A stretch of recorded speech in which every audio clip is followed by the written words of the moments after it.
A rusted pickup idles at the edge of the school parking lot. Inside, a man watches the building like it might swallow his girls whole. And in the back seat, two twin girls, silent as snowfall, fingers knotted tight. The truck chuffs warm breath. Into the cold morning, its hood rimed with frost.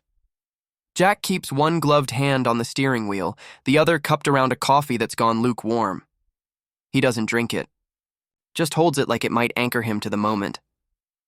Outside, the school looms in brick and chipped paint, another small-town place pretending not to notice its own decay. It's their first day. Jack should say something, but words get caught, in his throat like wind in old pipes.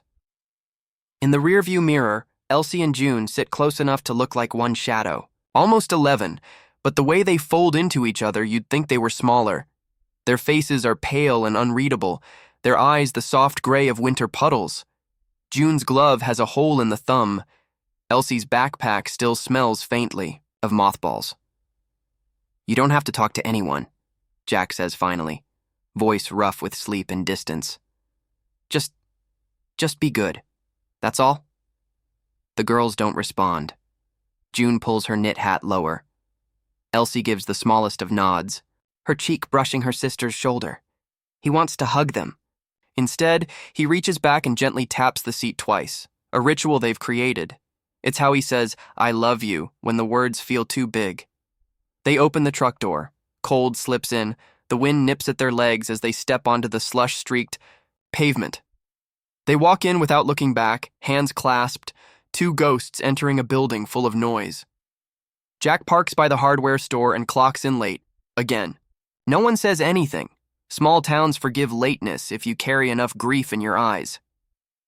He fixes shelves, replaces a cracked window pane, listens to the radio hum through static. Doesn't talk much. People know him only as the guy who moved into the old Calder house, that crumbling farmhouse out past the mill road. No one knows about the boxes still unpacked in the living room, or the couch missing one leg, or how some nights he lies on the floor beneath the window because the bed still smells like her. Back at school, the twins sit in the back row of Mrs. Harmon's classroom. They don't raise their hands, don't eat much at lunch, don't run at recess. But they draw, small, delicate sketches of birds, leaves, broken things mended with tape and thread. A group of 7th graders starts whispering. One of them, AA, boy with two sharp eyes and a smirk that never fades, gets an idea. He writes their names on the winter showcase sign-up sheet during lunch. "Duet," he scribbles, singing. When the teacher reads the list aloud, there's a moment, half a breath, before the room erupts in snickers. Elsie's pencil snaps in her hand. June stares at the floor so hard it might crack. They don't say a word. Just wait until the room quiets and go back to drawing. Two birds flying away from something invisible. That night, Jack doesn't know yet. He's in the grocery store, picking up milk and off-brand cereal. He hears them near the produce, two teens in varsity jackets laughing too loud. "You see those twins?" one says. "They're gonna sing, or hum or whatever freak thing they do." Jack doesn't turn, doesn't interrupt. Just walks slowly down the next aisle, jaw tight, hands trembling. He buys the milk and the cereal, adds a pack of tea his wife used to like, then puts it back on the shelf. By the time he gets home, the girls are upstairs. The house smells faintly of damp wood and faint soap. The living room is still half in boxes. A single lamp glows in the corner. He hangs his coat on a nail in the wall, sits on the edge of the armchair, and listens. Upstairs, he hears them humming, faint, like lullabies, drifting through cracked walls, harmonizing in a way that feels almost holy. He sits there for a long time, eyes closed, letting their voices settle around him like snow. Their bedroom is small, just one window and two twin mattresses on the floor. The sheets are mismatched, one with faded rockets, the other with tiny pink roses. A string of warm lights is tacked around the window, casting a soft glow. June is already curled under her blanket. Elsie is still awake, tracing something on a scrap of paper. When Jack enters, she pauses, Her hands flutter like she wants to hide it, but she doesn't. He doesn't ask. Instead, he walks to the dresser, opens the top drawer. From beneath an old scarf, he pulls out a chipped music box. It's small and oval, pale green with tiny faded flowers. A crack runs through the lid, taped once, then again. Still it plays. He sets it gently on their nightstand. The lid creaks open. A slow, melancholy tune spills out. Something soft and haunting, almost familiar. "It still works," he murmurs. Barely. The girls don't speak. But June, under the covers, turns her head toward the sound. Elsie reaches out, brushing the edge of the box with her fingertips. Jack crouches by the bed. He wants to say something comforting, something fatherly. Instead, he rests a hand on the blanket and says, "Your mom would have loved your singing." Elsie's eyes flick to him, wide and glassy. Her throat moves like she might speak, but doesn't. He stands slowly, pulls the blanket up over June's shoulder, starts to turn away. Then Elsie reaches toward her nightstand, opens her palm. In it, a tiny folded bird, creased from wear. She holds it out to him, like an offering. He takes it gently, unfolding it with careful fingers. Inside, in June's looping handwriting, are 6 words. "We don't have to be loud to be heard." Outside, snow begins again, light and feathery, like ash from a fire long gone out. The old farmhouse creaks in the wind. Somewhere beyond the fields, a lone fox howls once, then falls silent. Jack places the paper bird on the mantel, beside a photo still in its cardboard frame. He doesn't light a fire, just stands there in the quiet, letting the music box song fade into stillness. In the morning, frost has webbed across the inside of the windows. Jack boils water for tea even though he won't drink it. The girls eat toast without butter. June hums quietly, not quite a tune, just a rhythm. Elsie taps her fingers in time. They don't talk about the showcase, they don't talk about school. But before they leave, Elsie tugs on his sleeve. She points to the counter, where the music box now rests. He understands. He wraps it in a scarf and tucks it into her backpack. Says nothing. She nods once. The smallest smile flickers at the corner of her mouth. Jack watches them from the porch as they walk back down the dirt path to the road where the bus will stop. The snow hasn't let up, but their footprints remain. 2 sets, side by side, unwavering. A kettle begins to whistle. Low, steady, like the beginning of a song unsure of its melody. Jack reaches for it, his calloused hand gripping the handle with care, and pours the hot water into 3 chipped mugs, the steam curling into the cold morning air like a ghost. Outside, the frost hugs the window panes in lacework patterns, the kind his wife used to trace with her fingertips while humming softly to the radio. The girls sit in the living room beneath a frayed, crocheted blanket, knees touching. The music. Box plays its fractured tune, halting, imperfect, but somehow beautiful. Elsie hums with it, her voice the sound of breath against glass, while June harmonizes just under her, softer still. Jack listens from the kitchen, his hands curled around the mug, the tea inside going lukewarm. He doesn't interrupt. This quiet, is something sacred. They start building rituals the way you do when words feel too heavy. When Jack does, the dishes after dinner, the girls sing. Nothing loud. A melody passed in murmurs between them like a secret. One begins, the other follows. Jack doesn't join, but sometimes his shoulders ease, and he hums one note under his breath. They light. A single candle each night before bed. They say it's for Mom, though no one speaks it out loud. June strikes the match. Elsie cups the flame with her hand, shielding it from the draft near the window. Jack watches in silence, always watches, his eyes shimmering like the candlelight. Onni. Sundays they walk, not because they have anywhere to go, just to move, to feel the trees creak and the wind shuffle through dry leaves. They don't talk, but that's the point. The silence says, we're still here, we remember, we are together. At school, things are colder. The twins move through hallways like shadows. Other kids whisper, snicker.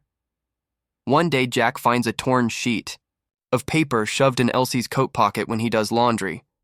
It says "Mute Freaks" in pink marker. He throws it in the trash, slow and deliberate, doesn't mention it. Doesn't need to.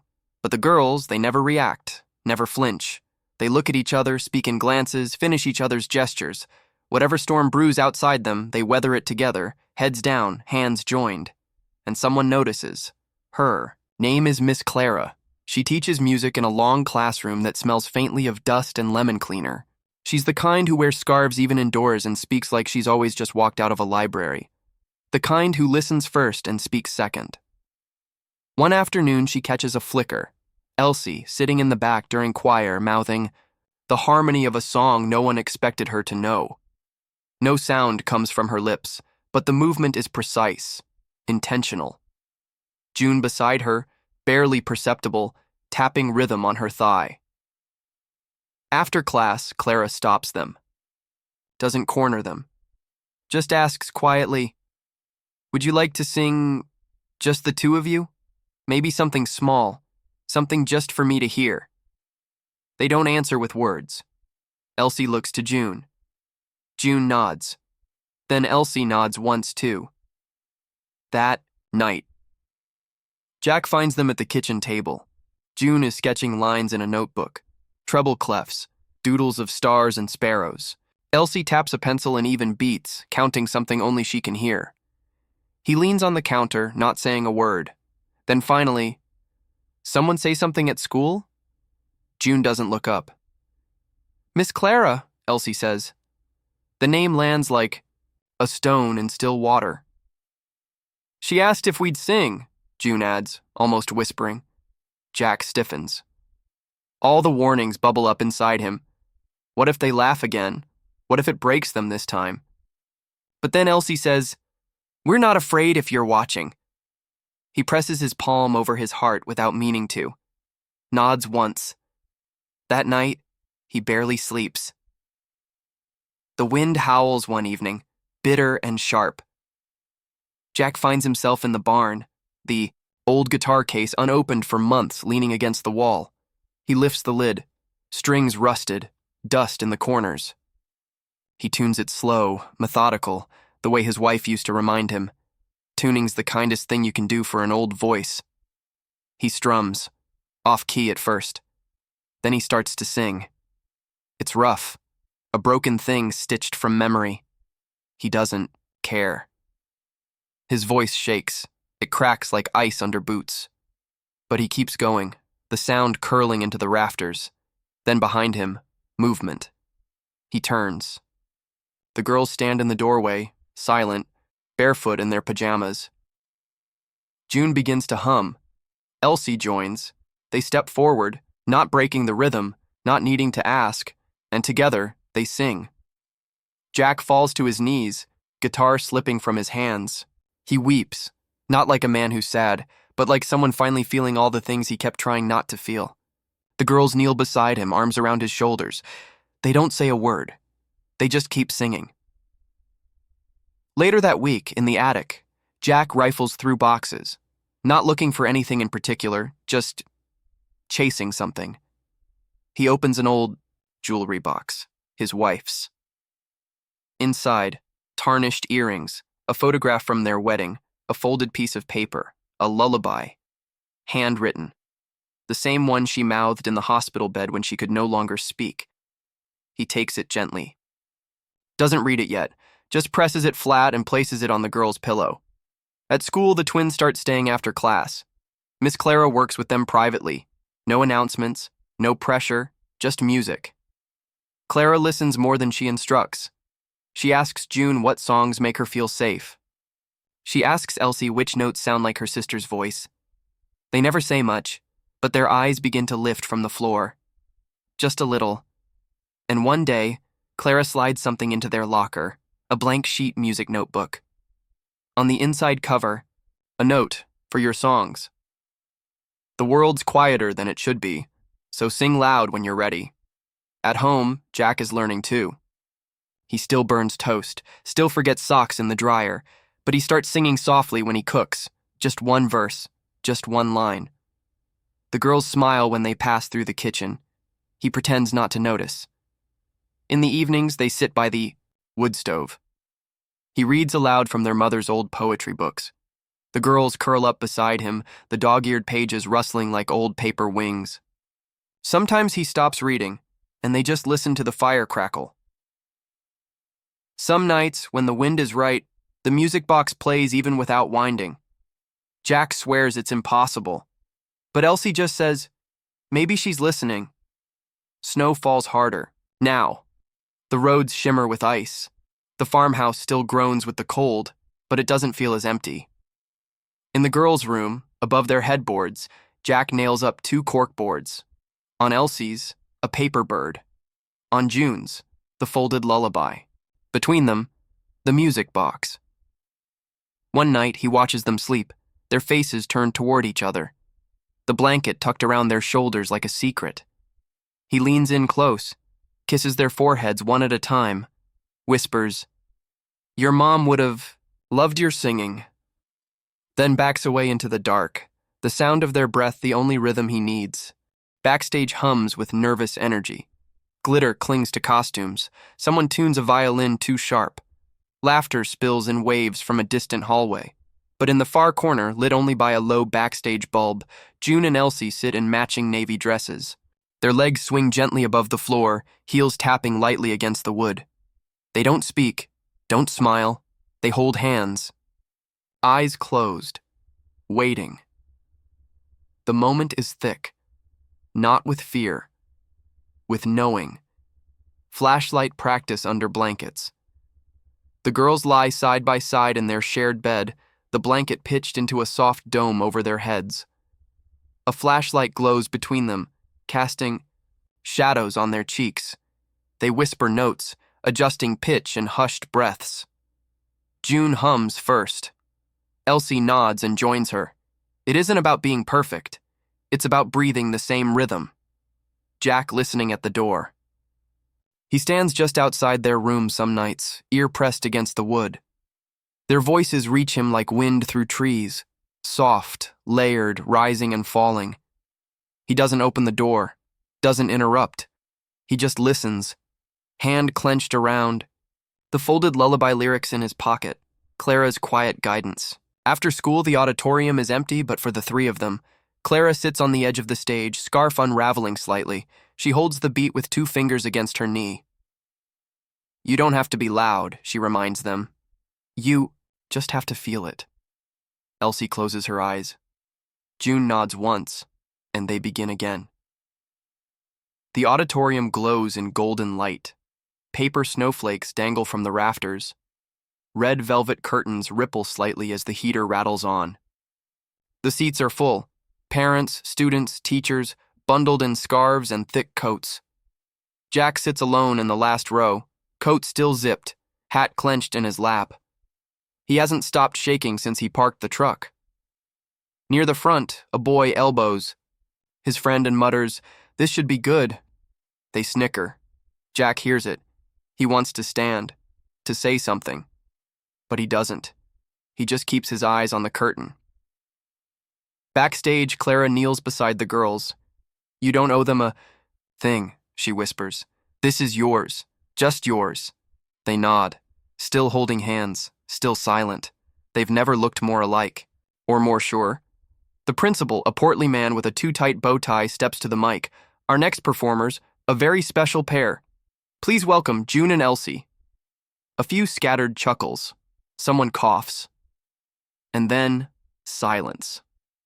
A long, awkward silence.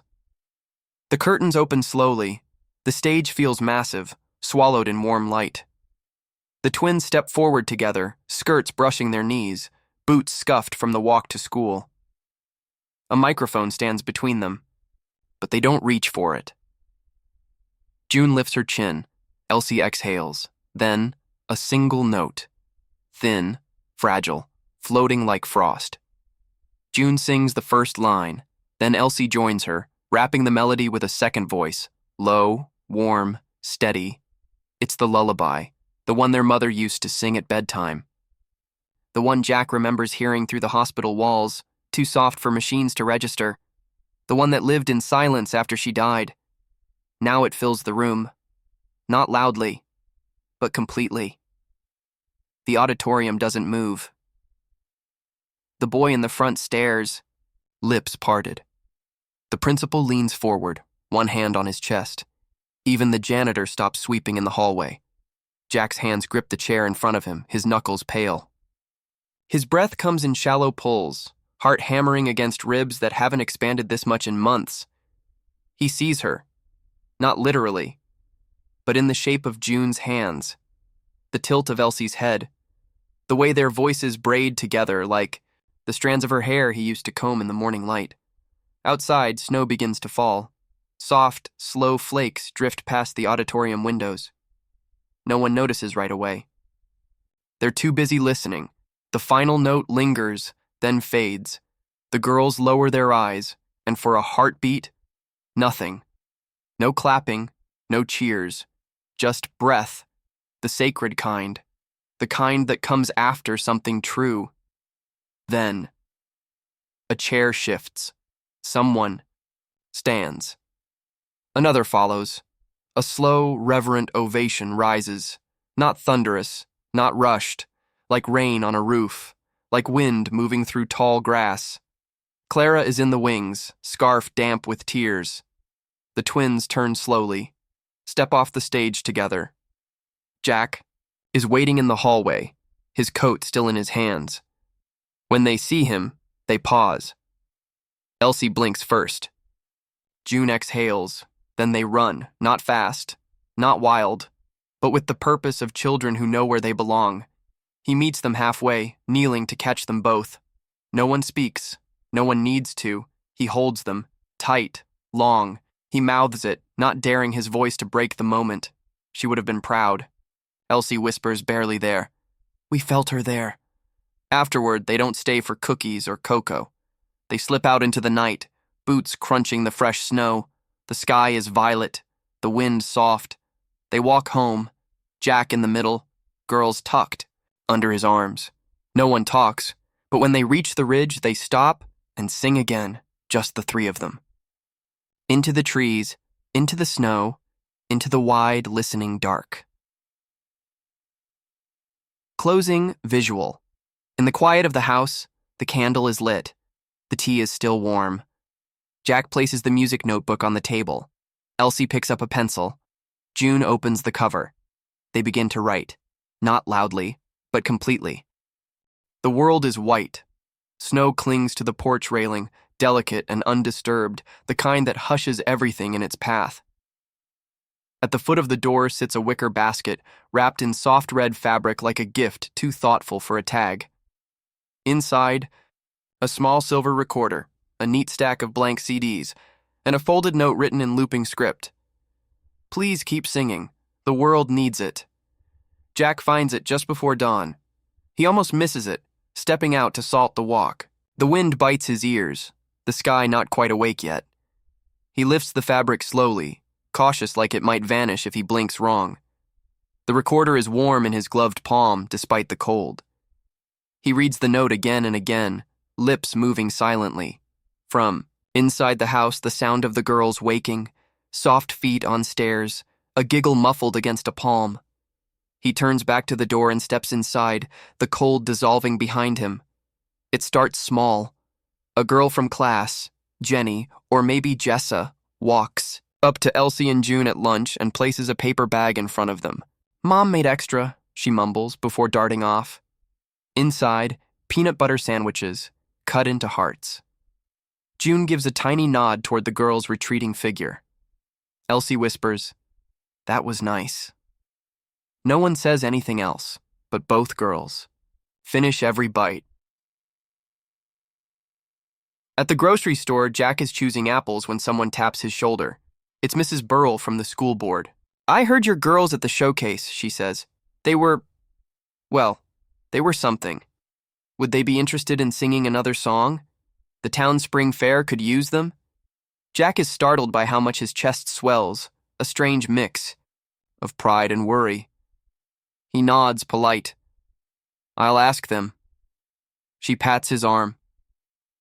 No rush, just tell them we're listening now. Clara begins stopping by on Saturdays.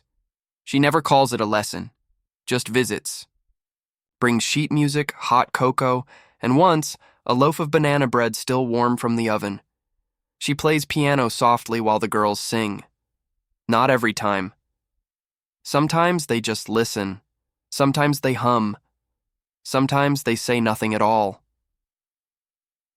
Clara doesn't push. She knows that some songs bloom only in silence first. Jack hums now. Not always in tune, but always sincere. On walks through the snow-dusted woods behind the house, he sings half-remembered verses from old country songs. June fills in the gaps with harmony. Elsie adds her own invented lyrics. In the car, it's different. The radio's broken, so they sing instead. One word passed between them, then another, like a thread pulled taut. While Jack fixes the screen door, he whistles. When June helps dry dishes, she starts a tune and Elsie joins. No one talks about it. But the house is different now. It hums. It's postmarked from Oregon. No return address on the front. Jack almost throws it out, thinking it's junk. But something about the handwriting pulls him in, slanted and familiar. The same curl and the capital J inside. A handwritten letter. A worn CD in a clear sleeve. The letter is from Laura, his late wife's sister. She'd heard about the twins' performance online. A friend of a friend had posted it. She wrote, "I know we haven't talked in years, but I wanted to give the girls something. This was the last time she ever sang. I recorded it while she was in bed just days before. She didn't know I was recording. She would have hated that, but I'm glad I did." Jack holds the disc like it might crumble. That night, the three of them sit on the floor in front of the fireplace. No lights, just the fire. Jack loads the disc into the recorder left on their porch. He presses play. Her voice fills the room. Worn. Weak. But hers. The lullaby is soft, just above a whisper, as if she's singing only to the memory of the babies she once held. It wraps around them like a blanket. The girls don't cry, but their eyes close. Their cheeks glisten. Jack puts an arm around each of them, pulling them close. No one speaks. When it ends, the silence is not empty. It is sacred. They start recording their own songs. One every Sunday evening. Just for them. Sometimes it's the lullaby again. Sometimes it's a new melody June makes up on the spot. Sometimes Elsie recites a poem while Jack strums guitar chords in the background. They save each one. Label the discs with little stickers. Kitchen Song, Snow Day Blues, Barn Light Harmony. They don't plan to share them, but they treasure each one like it's a chapter in a book only they can read. One morning after Clara leaves, Jack finds himself standing in front of the last unopened moving box. He doesn't even remember packing it. Taped shut. Untouched for months. He cuts it open. Inside, a cracked ceramic mug, a bundle of baby clothes. A photo. It's her. His wife. She's sitting in the old backyard, both girls in her lap. They're no older than 3. She's laughing. Not smiling, laughing, full-bodied and beautiful. The photo is sun-bleached at the edges. Still perfect. Jack frames it the next day, places it above the fireplace. It watches over them now. Every song, every quiet meal, every walk through the trees. The wind howls outside, but inside it's warm. The fire crackles. Shadows dance along the walls. Jack has fallen asleep in his chair, a half-read book in his lap, a blanket slipping off his shoulders. The girls sit on the floor nearby. They're not speaking. They're singing. It's the lullaby again, but slower this time, more their own. The music box ticks softly on the table beside them, filling the rests between verses. Their voices blend like 2 streams merging into one. The sound is gentle, but it lingers. Some voices don't need to be loud to echo forever. If this story touched you, subscribe or share where you're watching from. These stories matter.